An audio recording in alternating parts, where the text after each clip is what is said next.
Fácil. El fentanilo constituye un verdadero drama en Argentina. Murieron o mataron a más de 50 personas. Hay una investigación bastante lenta, por lo que veo. Ayer la escuchaba Camila de la Ojeda Nacional, un análisis muy interesante de este tema. 52 son los fallecidos. 52, 72 afectados, ningún detenido. Laboratorios en la triple frontera, Esteban, tienen 3 naves en la zona de Ciudad del Este.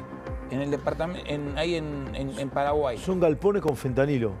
Son supuestamente laboratorios, todavía no los pudieron inspeccionar. Y en la zona de Ramallo también tienen cerca de 3 naves en un predio que está entre Ramallo y San Nicolás. En esos laboratorios de Ramallo es donde se habría producido la contaminación con bacterias en ampollas de fentanilo. A ver, es común lamentablemente que haya contaminación intrahospitalaria.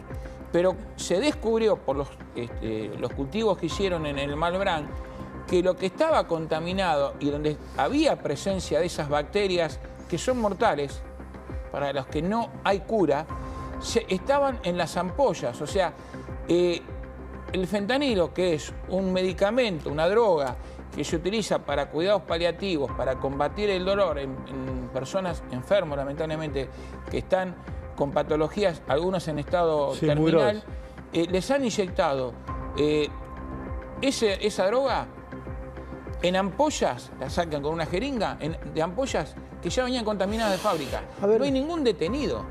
Entiendo que este es el tema más pesado de la Argentina. Pesado de verdad. Hay un juez en La Plata que está investigando. Camila de Ojeda ha hecho una investigación, ella sí, muy seria, desde el punto de vista periodístico, y ha dado cuenta de toda esta situación en el Diario de la Nación y en nuestro canal. Cami, ¿cómo va? Bienvenida, buen martes. Hola Pela, hola Gustavo y hola a todo el equipo, ¿cómo andan? ¿Es el tema más pesado de la Argentina este o no? Para mí sin dudas, no solamente por la tragedia de los 52 por ahora fallecidos, yo diría que es muy probable que esa cifra crezca, no solamente porque todavía hay infectados, sino porque además todavía no se conocen todas las personas que han sido infectadas. Y por otra parte, por lo que hay detrás, es decir, no solamente por la tragedia, sino por los probables culpables, a quienes se los está investigando por la contaminación de estas ampollas. Yo recién lo escuchaba, Gustavo, y tal cual como contaba, hay 2 problemas en este momento. Por un lado hay un desvío de calidad, que es lo que se está investigando, lo que le produjo muy probablemente las muertes a estas 52 personas, que además, Pela, hay un drama con esto, que es que todavía no se conocen sus nombres. ¿Qué quiere decir con esto? Que todavía las familias no saben que sus familiares murieron a causa de ello. Claro. Sino que piensan que murieron por una pulmonía bilateral o por una infección intrahospitalaria, pero no necesariamente el parte médico que se le dio a las familias de los fallecidos dice el culpable probablemente sea esta bacteria que estaba dentro de la ampolla. No conocemos los nombres de la mayoría de las personas que han muerto por esta causa. Eso tiene que ver con el desvío de calidad que, a ver, que se está Cami, investigando. Vamos al inicio. ¿El fentanilo es una droga prohibida per se? No. El fentanilo es una droga que se utiliza en la farmacéutica, tiene un uso hospitalario. Por ejemplo, se ha utilizado muy difundidamente cuando había que hacer intubaciones durante la pandemia. Pero también, y este es el drama que se ve mucho en Estados Unidos, en algunas ciudades como Los Ángeles o Filadelfia, se empezó a insertar en el mundo occidental como una droga similar, digamos, a la cocaína, pero con un efecto muchísimo más poderoso. Entonces vos tenés 2 tipos de producción. Tenés una producción legal, que es la que se hace en los laboratorios, para el uso farmacéutico, y tenés una producción ilegal, que es la que hacen más que nada los carteles mexicanos en Latinoamérica, y después tratan de colocar especialmente en Estados Unidos para el consumo de las personas de forma, por supuesto, ilegal, que después nosotros vemos como en un trance, parece que están las personas cuando consumen esta droga, parece como que son zombies, ¿no? Pon un punto ahí. Es decir, es una droga, por definición legal, si cumple todas la habilitación y los trámites de rigor. En Argentina, ¿quién lo produce? Como la morfina. Ahí está. Hay muchas empresas que lo producen, hay una sola. ¿Cómo es esto? Nadie produce el fentanilo per se. Es decir, nadie en la Argentina hace el fentanilo desde cero. Lo que se hace son importar los precursores y acá, en todo caso, como hacía el caso de HLB, se pasaba de un citrato de fentanilo a las ampollas pequeñas de fentanilo. Eso sí se hace en la Argentina, pero no se produce desde cero. O sea, ¿Quién trae esto a Argentina? ¿Quién trae esta materia prima a Argentina? traen la materia prima los laboratorios que están autorizados para hacerlo, autorizados por la ANMAT para hacerlo. Y acá viene la cuestión. Te voy a contar una pequeña anécdota que es un poco la que también despertó esta investigación. Hace unos meses yo venía investigando la presencia del fentanilo ilegal en la Argentina y me junté con muchas fuentes, algunas de ellas internacionales, para preguntarles qué estaba pasando, si estaban viendo una entrada de esta droga o no, como había pasado incluso en el caso de la Federina en su momento. Y me dijeron algo, me dijo una fuente internacional muy importante que sigue los movimientos del narcotráfico a nivel Latinoamérica, me dice, prestale mucha atención a los laboratorios truchos que importaron fentanilo en la pandemia. Porque vos tenés dos formas de que llegue el fentanilo al mercado ilegal. O la producción ilegal, que es la que hacen los carteles, o la desviación, es decir, un fentanilo que estaba destinado al mercado legal, por ejemplo al uso hospitalario, y es desviado de ese uso al mercado ilegal. Bien. Esa era la preocupación de los especialistas. ¿Cuáles son los laboratorios? ¿Pudiste determinar cuáles son esos laboratorios que trajeron el fentanilo? Son muy pocos, uno de ellos, y yo te diría que el mayor importador ha sido HLB, es el mayor, fue HLB Pharma. Sí, y trajo en ese momento, durante la pandemia, unos 9 kilos y pico, ponele 9 kilos y medio. Vos fijate lo que dura esa materia prima, y acá viene realmente uno de los puntos más inquietantes que investigamos con Diego Cabot este fin de semana, que es que de esos 9 kilos y medio que importó HLB Pharma, nos vamos al desvío de cantidad justamente, unos 4 kilos y medio los encontró Cedronar cuando hizo inspecciones en los dos laboratorios, en el de Ramallo y en el de San Isidro. En el de San Isidro encontró unos 4 kilos y en el de Ramallo encontró 1,5 kilos. Entonces se habían consumido unos 4 kilos y pico desde la pandemia a la fecha. Quedaban unos 5,5 que estaban en estas dos instalaciones hasta marzo. Quédate con esa fecha, marzo. Cuando empiezan a verse las muertes en el Hospital Italiano de La Plata y empieza a investigarse todo este caso por el desvío de calidad, no de cantidad, hacen allanamientos a estos dos laboratorios y se encuentran con cuánto fentanilo, con cuánto citrato de fentanilo, para ser precisa. 0. No había. ¿Y dónde está? ¿Dónde Pero estaba? si Cedronar había determinado que había más de 4 kilos. Exacto. Eso lo determinó en marzo. Cuando hicieron los allanamientos después de la causa, el fentanilo, el citrato de fentanilo, que viene como en un polvillo, en una composición mucho más pequeña en volumen que el de ampolla, había desaparecido. Esta empresa HLB Pharma, sí, lo introdujo en el mercado ilegal, pregunto. Eso es lo que hay que investigar. ¿Por qué? Porque justamente cuando se detecta que no estaba este citrato de fentanilo y que también faltaban ampollas, obviamente que la justicia, empieza a mirarlo con un ojo, empieza a observar esta situación, y lo que hace García Furfaro, ahora vamos a los dueños, lo que hacen los dueños es presentarse en la justicia y decir, este citrato de fentanilo que sé que vos no encontraste, yo lo destruí. Y presentan papeles. ¿Por qué? ¿Cuánto vale? ¿Por qué se destruye? ¿Que se pone feo? Mirá, yo te voy a dar una equivalencia. Sí. 1 kilo de citrato de fentanilo sirve para hacer aproximadamente, más o menos, puede llegar hasta 2 millones de ampollas, ¿sí? 1 kilo, 2 millones de ampollas. En la Argentina se consumen, según la ANMAT, mensualmente en todo el país 200.000 ampollas de fentanilo.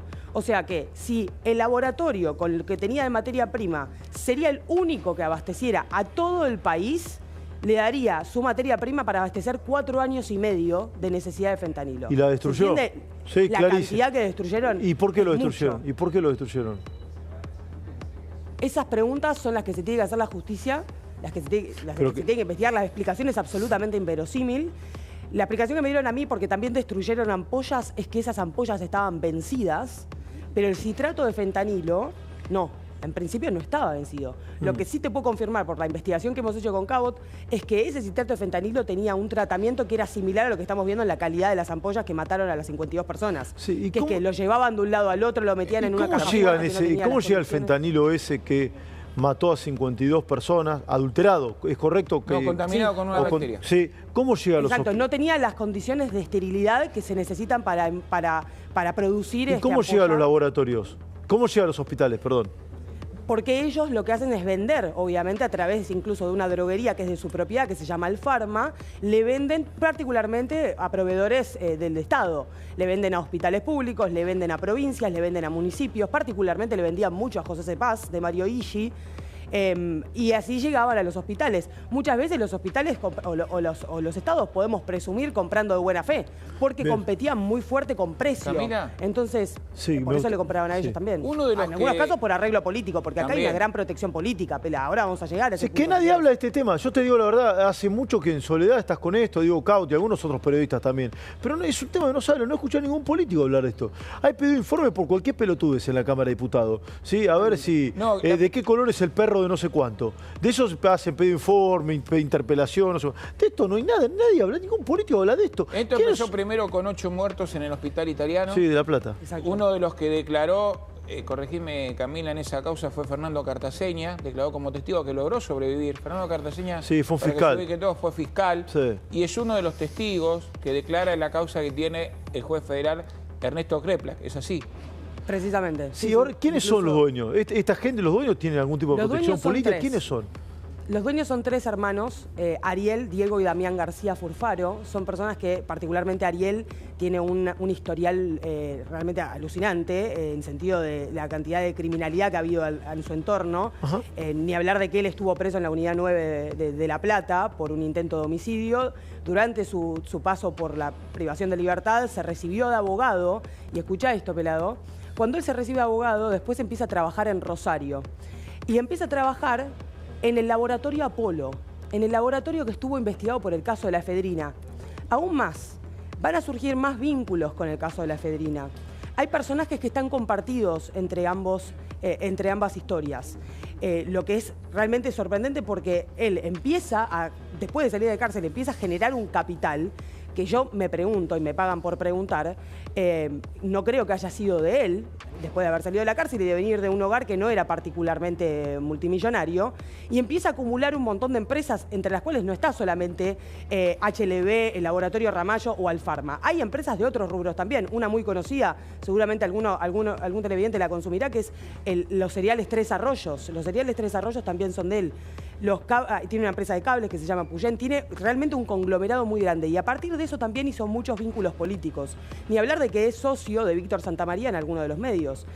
Por ejemplo, en la compra reciente de IP o de la Radio Continental, él fue, según el propio comunicado, él fue el que puso el capital para hacer estas compras.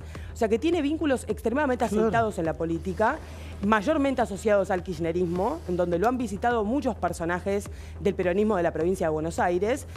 Y en todo su historial, digamos, como empresario, siempre estuvo asociado a la política. Por último, ¿el juez que investiga esto es el hermano del ministro de Salud? Efectivamente, sí. Ernesto Kreplak es el hermano de Kreplak, el ministro de Salud de la provincia de Buenos Aires. Sí. En este momento, a ver... No lo estoy acusando de nada, pero apure la investigación, no sé, capaz que esta gente no tiene nada que ver, pero que apure, que llegue a algún tipo de puerto el juez, ¿no? Es el hermano del ministro de Salud. Acá la cuestión es, la investigación, por un lado, tiene que ir por el desvío de calidad, porque es justamente la cuestión principal de la causa, que es, bueno, murieron 52 personas, hay que probar que esas muertes estuvieron asociadas a esas ampollas y que esas ampollas estuvieron asociadas a un desvío de calidad dentro de la empresa. Ahí la cuestión es, bueno, ese desvío de calidad ¿se conocía?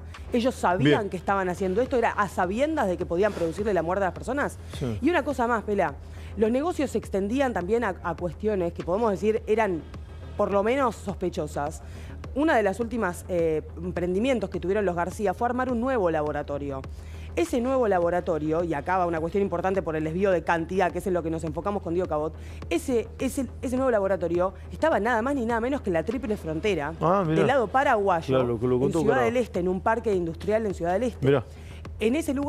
A ese lugar viajaron incontables veces los García con partners internacionales e incluso cometieron delitos que se están investigando en el penal económico para abastecer de máquinas ese laboratorio. Esto es realmente, Pela, es realmente el principio. Es más, lo contamos con Diego, que faltan varias notas de esto y van a quedar expuestos realmente los responsables y las personas que los protegieron. Felicitaciones por el laburo, Cami. Sí, gran trabajo. Gracias. Sí, gracias, de verdad. Saludo a Diego Cabot. En un ratito sigo con esto. Sí, una ola polar en todo el país. Sí, vamos.